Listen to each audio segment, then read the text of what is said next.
Business studies forms of business organization. Chapter 2 है, कौन सा है? Forms of business organization. क्या क्या टॉपिक है? Sole proprietor, joint Hindu, partnership, cooperative, joint stock और factor to be considered while choosing the form of business. सबसे पहले चैप्टर पढ़ क्यों रही है समझ, ठीक है। अगर हमको बिजनेस करना है, सिंपल सा सामान खरीद के लाए और सामान बेच दो, ये बिजनेस होता है ना। लेकिन आपको बिजनेस पे कौन सा बिजनेस करना है? सोल प्रोप्राइटर, ठीक है, या कुछ लोगों के संग मिल के करना है, बात समझे आपको, या फिर ठीक है आपको कंपनी खोलना है। अब बात ये आता है कि भैया सोचने का जरूरत ही क्यों है, मतलब क्या रीजन है इसके पीछे का रीजन और लॉजिक समझाते हैं। बहुत सारा रीजन है लेकिन सिंपल सा रीजन। अगर आपको अपने बिजनेस को एक्सपेंड करना है, यानी कि नेशनल और इंटरनेशनली लेके जाना पूरा भारत में और पूरा भारत के बाहर तक, तो जाहिर सी बात है आपको अपना बिजनेस या तो पार्टनरशिप क्या करना पड़ेगा, पार्टनरशिप, वो भी पार्टनरशिप में एक स्पेसिफिक आता है जिसका नाम है एलएलपी, या तो फिर आपको कंपनी। बात समझ में आया तो दूसरा एग्जांपल, अगर मान लो आपका इंटेंशन प्रॉफिट कमाना नहीं है, क्या कमाना नहीं है, नो प्रॉफिट ओनली चैरिटी, तब आप क्या खोलोगे, कोऑपरेटिव सोसाइटी। क्या खोलोगे, यानी कि फॉर्म ऑफ ऑर्गेनाइजेशन अलग अलग रीजन आदमी अलग अलग तरह का चुनता है, और वो सबसे बड़ा आपका पर्पस पे डिपेंड करता है। किस पे डिपेंड करता है, आपका पर्पस क्या है। बात समझ में आया तो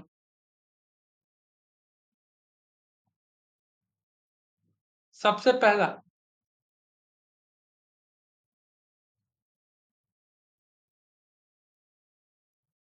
बिजनेस ऑर्गेनाइजेशन बोलते किसको हैं? एन एंटिटी या इंटरप्राइज, एंटिटी या फिर enterprise involve the production, purchase, sales and supply of goods. वो कोई भी संस्था, एंटिटी एंटरप्राइज का मतलब संस्था प्लस इंस्टीट्यूशन, जिसका इंटेंशन रहता है या फिर इन्वॉल्व होता है किसमें, या तो किसी चीज का प्रोडक्शन में, या तो किसी चीज का प्रोडक्शन में, या तो परचेज करने में, या सेल करने में, या सप्लाई ऑफ गुड्स, ये सब करने का उसका इंटेंशन क्या रहता है, मोटिव क्या रहता है, मोटिव टू अर्न प्रॉफिट। मतलब दुनिया का कोई भी इंस्टीट्यूट या संस्था जिसका इंटेंशन रहता है, ठीक है, प्रॉफिट कमाना, किस तरीका से, या तो किसी चीज को उत्पादन यानी कि प्रोडक्शन, या तो किसी चीज को खरीद के बेचना, ठीक है, या तो फिर किसी चीज का सप्लाई करना, बस ना। उस तरह के बिजनेस, उस तरह के चीजों को, उस तरह के ऑर्गेनाइजेशन को हम लोग बिजनेस ऑर्गेनाइजेशन कहते हैं। क्या कहते हैं, मतलब बिजनेस ऑर्गेनाइजेशन में क्या क्या चीज जरूरी है, प्रोडक्शन होना चाहिए, नहीं तो परचेज होना चाहिए, ठीक है, नहीं तो सप्लाई ऑफ गुड्स होना चाहिए, और प्रॉफिट मोटिव तो सबसे इंपॉर्टेंट क्या है, प्रॉफिट। आपको उद्देश्य क्या होना चाहिए, प्रॉफिट कमाना।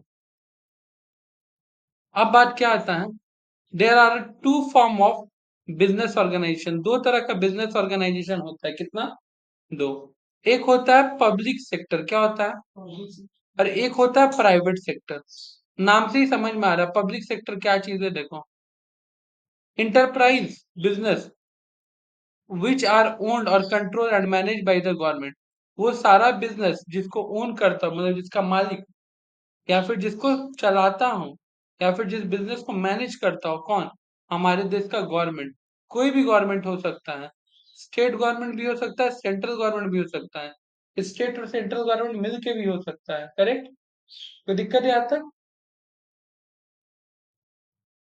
There objective is social welfare, ऐसा नहीं कि इनका प्रॉफिट कमाना ऑब्जेक्टिव नहीं, ऑब्जेक्टिव है प्रॉफिट कमाना, लेकिन ये लोग समाज के संग कुछ गलत होते हुए नहीं देख सकता, तो इनका ऑब्जेक्टिव सोशल वेलफेयर भी है। भैया एक पब्लिक सेक्टर का नाम बताइए ना, एसबीआई बैंक, ठीक है, Indian oil, Indian gas, Bharat gas, HP, Hindustan petroleum, बस है, ओएनजीसी, ये सब क्या है, अच्छा। अब इसमें भी अलग अलग तरह का आता है, एक आता है डिपार्टमेंटल अंडरटेकिंग, क्या आता है, डिपार्टमेंटल अंडरटेकिंग। हम लोग के भारत में अलग अलग चीजों के लिए अलग अलग इंस्टीट्यूशन बना हुआ है, जैसे शेयर मार्केट के लिए सेबी बना हुआ है, ऐसा है? नोट के लिए आरबीआई बना हुआ है, जितना भी करेंसी है उसके लिए आरबीआई बना हुआ है, ऐसा है?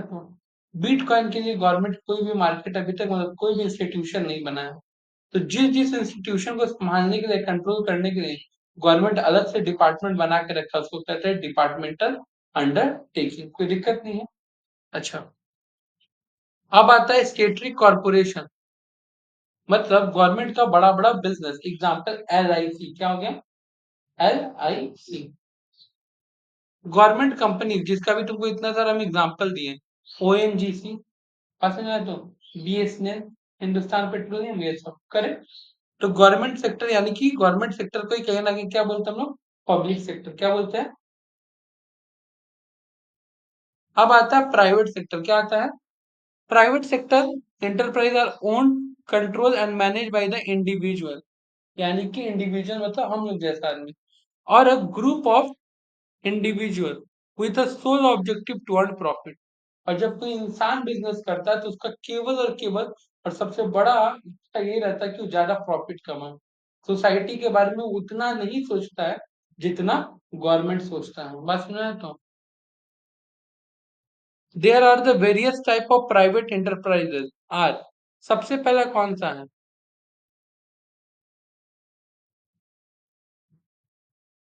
Sole proprietor. क्या है? ऐसा बिजनेस जिसका केवल एक ओनर हो। दूसरा, पार्टनरशिप। क्या है? जिसमें दो से ज्यादा लोग हों।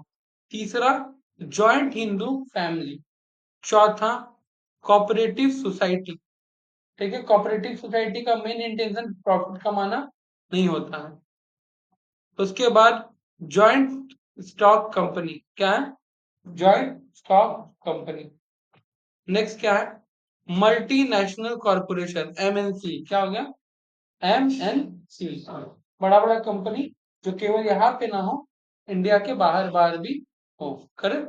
या फिर इंडिया के बाहर का कोई कंपनी जो यहाँ पे भी है। यानी कि अगर हम लोग KFC के एग्जांपल ले तो KFC एक मल्टीनेशनल कंपनी है। डोमिनोज एक मल्टीनेशनल, बात समझे? तो पेप्सी, कोको कोला, ये सब क्या है? एक मल्टीनेशनल कंपनी है। अब आते हैं हम लोग सबसे पहले सोल प्रोपराइटर। जब किसी सिंगल इंडिविजुअल के द्वारा ओन, मैनेज एंड कंट्रोल किया जाए बिजनेस को, वैसे बिजनेस को हम लोग क्या कहते हैं? Sole proprietorship. बात समझ में आया? तो एग्जाम्पल, आयुष के पापा का जो रुचि स्टोर है, उसको सारा काम, वो उसके मालिक भी उस दुकान के, वही उस दुकान को मैनेज भी करते हैं। सारा डिसीजन सब कुछ उनके कंट्रोल में होता है। तो उस तरह का बिजनेस को हम लोग क्या कहते हैं? Sole proprietor. अब बिल्कुल जाहिर सी बात, देखो अगर आयुष के पापा को अपना वो दुकान एक्सपेंड करना है, बड़ा करना है, बात समझे? एक दुकान खोले, दो दुकान, तीन दुकान, चार, सब दुकान में तो अकेले नहीं जा सकते। बस ना, तो मान लो उनको 10-12 दुकान अगर खोलना है, तो उनको क्या पार्टनरशिप करना पड़ेगा, या तो अपने आप को कंपनी में तब्दील करना पड़ेगा। हाँ या ना? देखो, सोल का मतलब क्या होता है? ओनली। और प्रोपराइटर का मतलब क्या होता है? ओनर। करेक्ट। इसको हम लोग वन मैन आर्मी भी बोलते हैं। ठीक है, ये नोट्स का टेंशन मत लेना, नोट्स अभी हम जस्ट भेज देंगे। आगे क्या है? फीचर्स। क्या क्या फीचर्स होता है सोल प्रोपराइटर का? सबसे पहला फीचर क्या है? Single ownership. करेक्ट। यानी कि उसका मालिक केवल एक होता है, जैसा डेफिनेशन में हम लोग पढ़े। दूसरा, इजी फॉर्मेशन एंड क्लोजर। जब चाहे तब आप ऐसा बिजनेस स्टार्ट कर सकते हो, जब चाहे तब ऐसा बिजनेस बंद कर सकते हो, without any requirement of licence. केवल एक चीज याद रखना, आप अगर सोल प्रोपराइटर में कुछ गिना चुना बिजनेस करना चाहते हो, तब आपको लाइसेंस का रिक्वायर्ड पड़ेगा in some cases. Example, liquor shop यानी कि दारू का दुकान, या फिर एग्जाम्पल पेट्रोल पंप। ठीक है, तब। अदरवाइज मैक्सिमम बिजनेस आप बिना लाइसेंस का भी स्टार्ट कर सकते हो। It can easily close without any legal formality. और इसको बंद करना भी बड़ा आसान है, उतना झमेला नहीं है। आयुष के पापा को जब मन किया था, शुरू किए थे, आज उसके पापा को अगर मन करे कि उनका जो कॉस्मेटिक्स का दुकान है, अगर उसको बंद करना चाहे, आराम से बंद कर सकते हैं। अनलिमिटेड लाइबिलिटी क्या है? ठीक है, अनलिमिटेड लाइबिलिटी का मतलब होता है तो बिजनेस का जो भी लाइबिलिटी है वो एक ही इंसान बियर करेगा, वो है प्रोपराइटर। ठीक है, और लाइबिलिटी का कोई लिमिट नहीं होता है। बात समझ आया?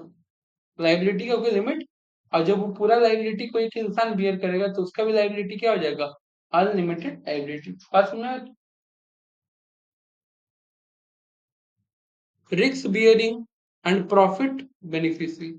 पूरा रिस्क एक सिंगल इंडिविजुअल अपने ऊपर लेता है और सारा प्रॉफिट भी वही एंजॉय करता है।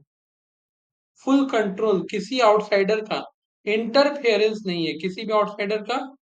उसके पास right to take decision and plan, वो अपने मन से डिसीजन बनाएगा, अपने मन से प्लान बनाएगा, कोई दिक्कत नहीं है। No separate legal entity. ये सेपरेट लीगल एंटिटी का क्या कंसेप्ट है?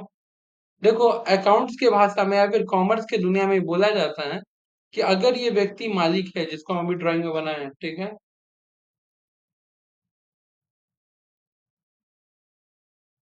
और ये उसका बिजनेस है, तो बोथ आर सेपरेट, मतलब मालिक अलग है और बिजनेस अलग है। बात सुना है तो? लेकिन सोल प्रोप्राइटर के केस में ऐसा नहीं होता है। बात सुना है तो? मालिक और दुकान दोनों को सेम माना जाता है। क्लियर?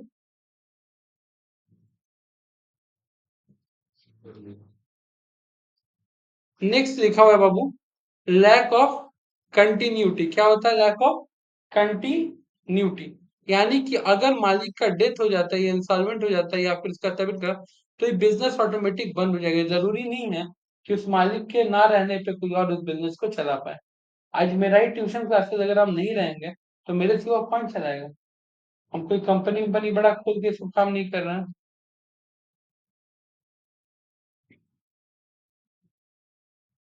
अब आता है एडवांटेज, क्या आता है? मेरिट। सबसे पहला, फास्ट डिसीजन मेकिंग। आपको किसी से कुछ पूछना नहीं है, आप तुरंत डिसीजन ले सकते हैं। कॉन्फिडेंशियलिटी, इसका मतलब क्या होता है? आप अपने कंपनी का कोई भी, जैसे नोट्स हम कहाँ से बनाए, नोट्स किससे टाइप करवाए, ये सब इंफॉर्मेशन हमको किसी को बताने का जरूरत। इजी फॉर्मेशन एंड क्लोजर, आराम से कंपनी बन भी जाता है, मतलब सॉरी सोल प्रोपराइटर स्टार्ट भी हो जाता है और बंद भी हो जाता है। नो और मिनिमल लीगल फॉर्मेलिटी, या तो कुछ नहीं, या तो बहुत थोड़ा बहुत फॉर्मेलिटीज करना रहता है। मतलब बहुत ज्यादा होगा तो आप एक रिश्ता म्यूनसिपलिटी, ठीक है, या फिर श्रीरामपुर या फिर कोलकाता जहां आपका लोकेलिटी है, उस म्यूनसिपलिटी से 500-700 रुपए देके 1200 तक आप एक ट्रेड लाइसेंस बस बनवा लो। इंसेंटिव, क्या बात हो रहा है? Get all the benefits, get all the benefit. The sole proprietor bear all risk, ठीक है, losses of the business alone. पूरा का पूरा रिस्क, ठीक है, पूरा लॉस वो अकेले उठाता है। तो जाहिर सी बात है जिस दिन फायदा भी होगा, सारा फायदा कौन उठाएगा? अकेले।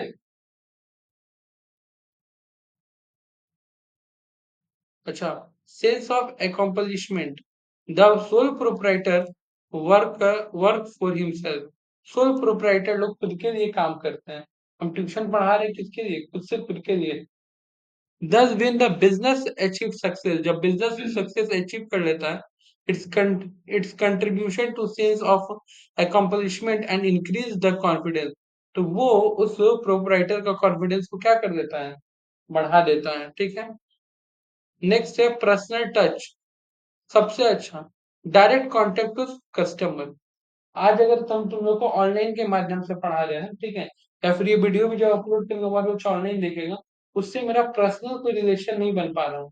बट जितना बच्चा अभी ऑफलाइन में बैठा है, इन सबसे मेरा एक डायरेक्ट रिलेशन बन पा रही है, एक अच्छा चीज है या ना? डीमेरिट ऑफ सोल प्रोप्राइटर, यानी कि डिसएडवांटेज। सबसे पहला डिसएडवांटेज क्या है? डिसएडवांटेज को चलो रेड से हाईलाइट करते हैं। लिमिटेड रिसोर्सेज, एक अकेला इंसान कितना पैसा लगा सकता है? और जब वो इंसान, तुम लोग बोलोगे कि भैया बैंक से लोन ले ले, बैंक से जब लोन लेने भी जाता है तो इतना आसानी से उसको बहुत सारा लोन नहीं मिलता है, उसको बहुत सारे परेशानियों का सामना करना पड़ता है। सारा लाइबिलिटी किसको बियर करना पड़ता है? उसको। अगर सारा एसेट्स का मालिक आप हो तो सारा लाइबिलिटी भी किसको बियर करना पड़ेगा? आप हो, यानी कि सोल प्रोपराइटर को। लिमिटेड मैनेजरियल एबिलिटी, एक अकेला इंसान कितना मैनेजमेंट लगा सकता है? लिमिटेड है या ना? यस। बहुत ज्यादा लोग तो उसके पास नहीं है, जो बुद्धि लगाएगा, जैसे लगाएगा, खुद से लगाएगा। A single person can not best in all the area. एक इंसान परचेज में भी अच्छा हो, सेल्स में भी अच्छा हो, पॉसिबल। हम बहुत साल पहले एक बिजनेस स्टार्ट किए थे, जिस बिजनेस में हम 70,000 रुपए का सामान बेचे थे। मतलब सेल्स मेरा अच्छा है, बट हमको पैसा रिकवर करने में करीब करीब 6 महीना लग गया। इसका कहने का मतलब ये है कि शायद मेरा मार्केटिंग का एरिया अच्छा है, बट मेरा फाइनेंस सेक्टर अच्छा।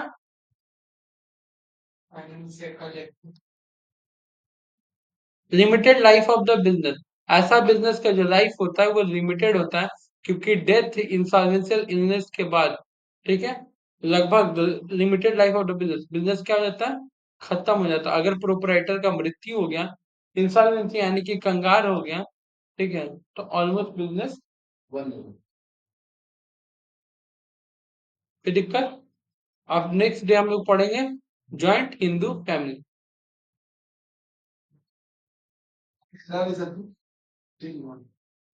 डे टू, चलो। जॉइंट हिंदू फैमिली बिजनेस क्या है? जॉइंट हिंदू फैमिली बिजनेस पर ये चीज क्या है, पहले के टाइम में हम इंडियंस लोग लगभग सारा फैमिली मिलके एक संग ही रहते थे। और पहले के टाइम में मैक्सिमम इंडियन का पॉपुलेशन जो है, वो लोग एग्रीकल्चर सेक्टर से पैसा कमाता था। तो सब मिल करके खेती बाड़ी और बिजनेस करता था। इस वजह से हम लोग क्या, उस तरह का बिजनेस को क्या कहते थे, जॉइंट हिंदू फैमिली, ठीक है। अब समझो क्या है जॉइंट हिंदू फैमिली पूरा। जॉइंट हिंदू फैमिली को हम लोग JHF या फिर HUF बोलते हैं। क्या बोलते हैं? HUF, ज्वाइंट हिंदू फैमिली या फिर हिंदू अनडिवाइडेड फैमिली। क्या हो गया? Hindu undivided family.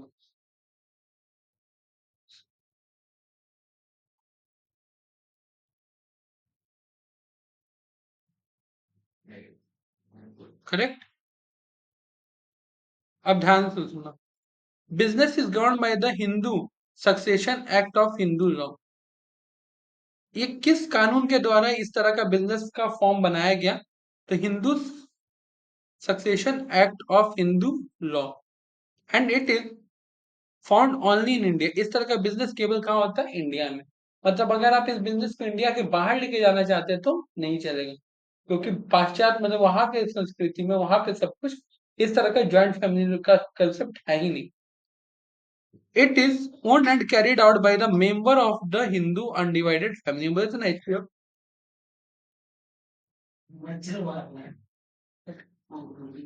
इस तरह का फैमिली बिजनेस जनरली इंडिया में देखने को मिलता है, और इस बिजनेस को मिल करके चलाता है हिंदू अनडिवाइडेड फैमिली का सारा मेंबर लोग। मतलब एक घर में जितने भी फैमिली मेंबर है, the head of joint Hindu family is called कर्ता। उस पूरी फैमिली में कोई एक हेड होगा, उस हेड को हम लोग क्या कहते हैं? कर्ता। और समझा? तो मान लो 4 भाई हैं, लेकिन 4 भाई में जो सबसे बड़ा भाई है वो बिजनेस का पूरा हेड है, तो उसको हम लोग क्या कहेंगे? कर्ता। करेक्ट। या फिर 4 भाई है, उसमें से एक पिताजी है, तो पिताजी को क्या कहेंगे? Karta. And other member of the family are the को कैंसर। क्या लिखा है? को, ठीक है, कैंसर पढ़ते हैं, ठीक है, साइलेंट है। द कर्ता is the senior most male member. क्या है? Male member of family. कर्ता क्या है? Senior most male member of the family. जो कर्ता होना चाहिए वो केवल मेल ही बन सकता है, फीमेल कभी कर्ता नहीं। पहले के टाइम में ऐसा होता था, बिल्कुल। He is the sole person who has authority to take decision with the respect of business. उसके पास खाली सोल अथॉरिटी रहता था कि सारे डिसीजन कौन लेगा? वो। बाकी मेंबर लोग उसका बात सुनेंगे। कंडीशन, अगर आपको HUF बनाना है तो एटलीस्ट 2 मेल मेंबर तो होना चाहिए। फिर एंसेस्ट्रल प्रॉपर्टी यानी कि पूर्वजों का कुछ संपत्ति होना चाहिए। एग्जाम्पल, ये मेरा घर जिसमें अभी बैठ के तुम क्लास कर रहे हो, ये जमीन मेरे दादाजी के नाम पे है, फॉर एग्जाम्पल, ठीक। और मेरे दादाजी के 2 बेटे, मेरे पापा और चाचा, तो 2 आदमी मिल गया, और हम लोग के पास एक तो पूर्वजों का संपत्ति भी है HUF बिजनेस करने के लिए। नेक्स्ट,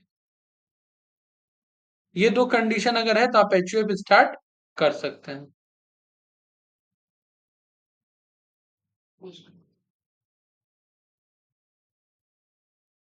फीचर ऑफ, क्या क्या फीचर्स हैं?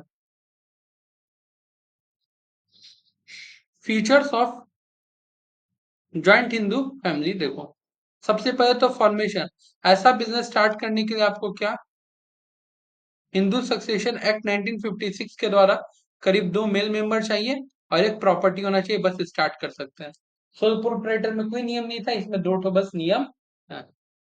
लाइबिलिटी क्या होता है, अनलिमिटेड होता है। और सारा लाइबिलिटी कौन बियर करता है, एल्डेस्ट मेंबर, मतलब जो सबसे बूढ़ा मेंबर या फिर सबसे जिसका एज है, यानी कि कर्ता। ठीक है। कंट्रोल, सारा डिसीजन कौन लेता है, अथॉरिटी कर्ता। कंटिन्यूटी, ये बिजनेस कब तक चलता है, जब तक आप लोग चाहो, मतलब अगर मान लो कर्ता का डेथ हो जाता है, हेड ऑफ द फैमिली, तो उसके बाद जो नेक्स्ट एल्डेस्ट रहेगा, यानी कि मान लो मेरे दादाजी अगर जिंदा है और दादाजी का देहांत हो गया, तो उसके बाद कौन बनेगा, हमारे पापा। कोई दिक्कत। नेक्स्ट, माइनर मेंबर, फीमेल कर्ता नहीं बन सकता। Minor member can also become the, minor भी यहाँ पे मेंबर बन सकता है। बस मैं तो कहने का मतलब क्या है, केवल जन्म मात्र से, किससे, मतलब अगर आप किसी फैमिली में बर्थ लेते हो, बॉर्न लेते हो, ठीक है, उसी टाइम से, ठीक है, आपका उस अगर फैमिली में ये एचयूए बिजनेस चल रहा है, तो फिर आप उसके मेंबर काउंट किए जाओगे। करेक्ट। नंबर कितना, मैक्सिमम, मिनिमम 2 आदमी होना चाहिए, मैक्सिमम जितना चाहो उतना रख सकते हो, कोई लिमिट नहीं है। मैक्सिमम में नो लिमिट। रजिस्ट्रेशन कोई कंपलसरी नहीं है, बट एक चीज हम बताते हैं, अगर आपका एचयूएफ बिजनेस है, क्या है, तो जब आपका पैन कार्ड बनेगा ना, तो आपका पैन कार्ड में जो भी नंबर हो, फॉर एग्जाम्पल जो भी नंबर हो, उसके नीचे आपका नाम लिखा होगा और आपके नाम के बगल में एचयूएफ वर्ड का यूज हुआ होगा। करेक्ट हो, क्योंकि पैन कार्ड इंडिकेट करता है कि आप किस रूप में पैसा कमा रहे हैं, अकेले इंडिविजुअल कमा रहे हैं या अपने फैमिली के संग मिलके कमा रहे हैं। बात समझ तो,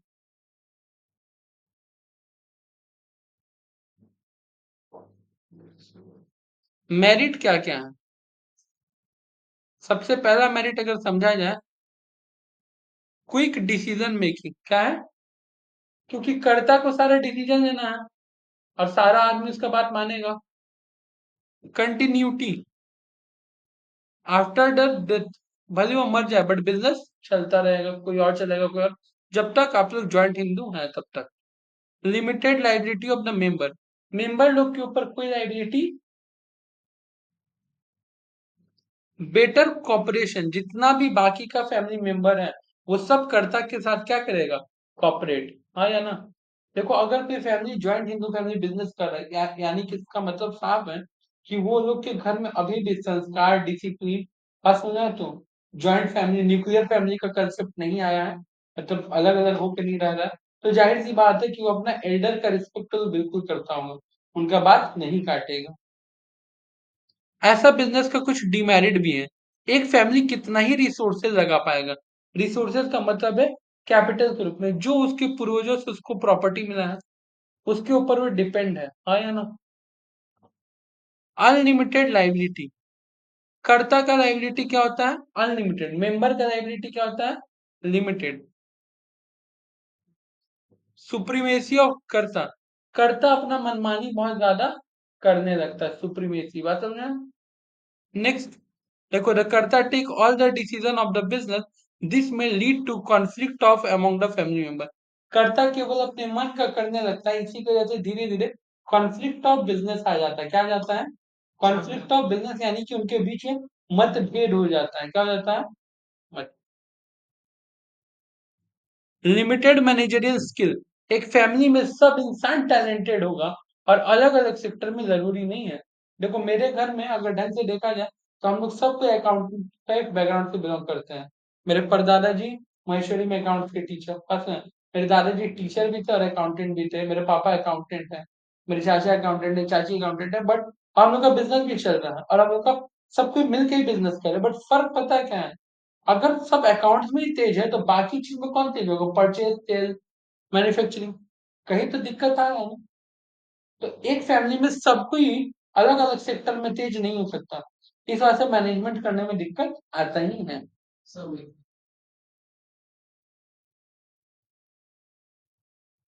अब हम लोग नेक्स्ट पढ़ेंगे पार्टनरशिप। क्या पढ़ेंगे? पार्टनर्स।